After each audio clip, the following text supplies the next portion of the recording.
Well, are we talking? I don't know if we're talking about Jeannie Buss at the top or Magic and Pelinka. Magic and Pelinka. It goes back further than most people acknowledge. Now, we don't know what Paul George would have done. Maybe he would have stayed in Oklahoma City.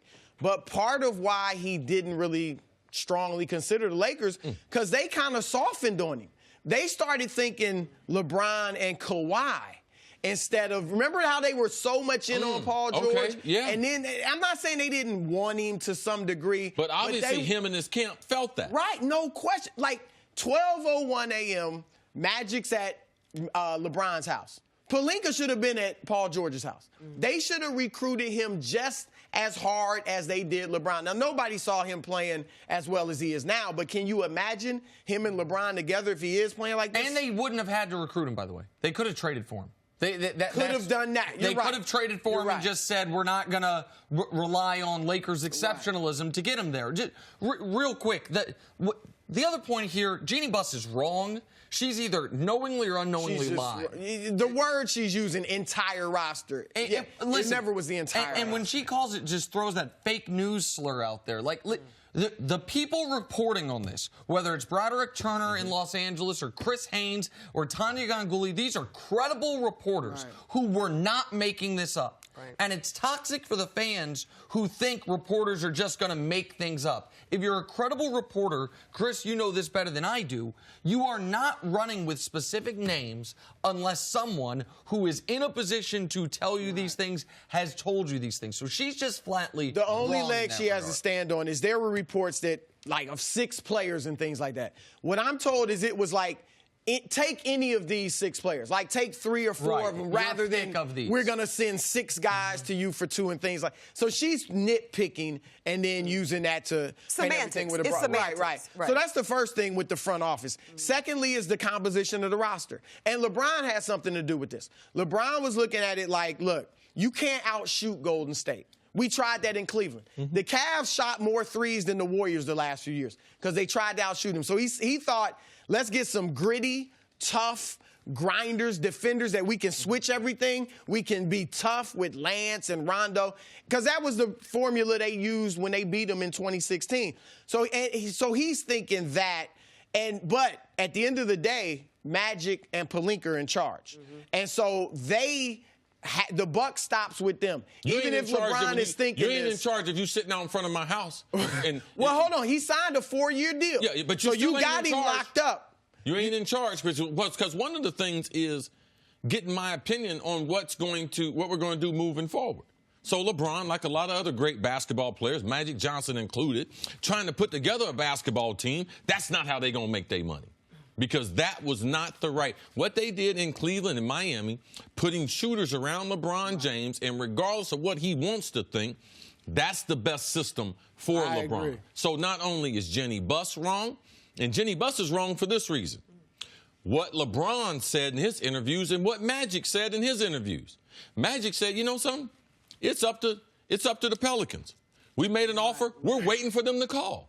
So he justified the rumors by saying, yes, I'm in dialogue with them. Right. He did. He could have easily said. Affirmed it. He justified it twice.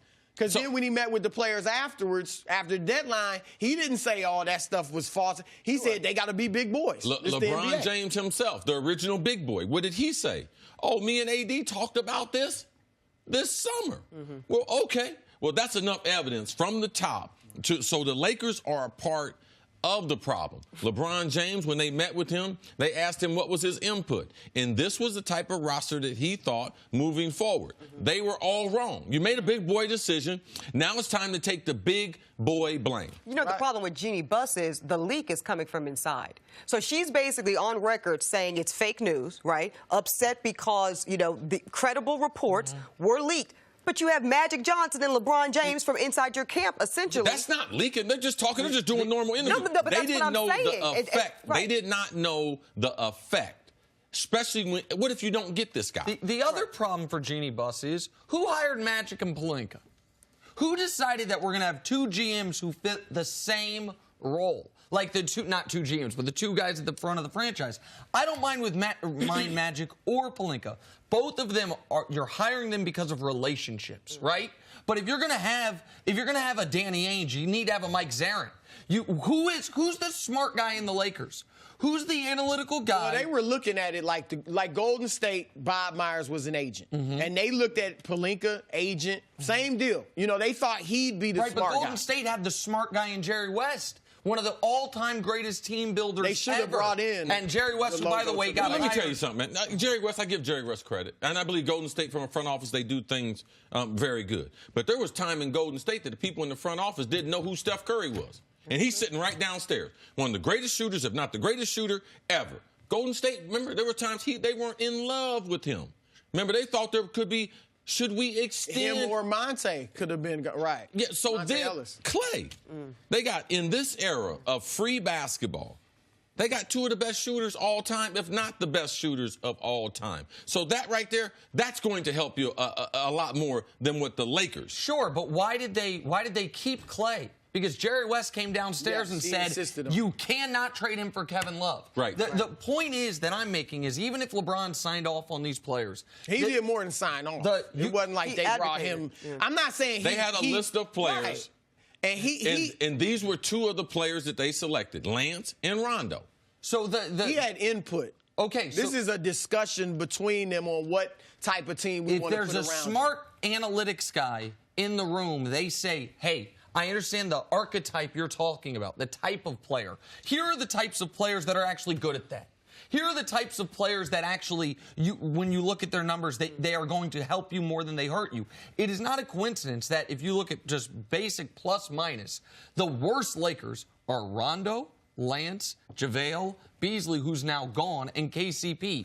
4 guys they brought in this offseason, and 1 guy they extended this offseason when they didn't need to. That is not to say it doesn't fall on the players. It falls on LeBron for not being better, and LeBron, if you want to blame him for the injury, falls on LeBron for being injured, falls on Ingram for not being what he was supposed to be until these last 2 weeks. Kuzma, who started slumping right when Ingram started doing well. The coach has been awful. All of that is true. What's also true is a smart front office does not allow you to squander a year with LeBron, even if he misses 18 games. You can bring in those types of players that we mentioned, but keep some shooters, too. Go get some shooters, too, just in case.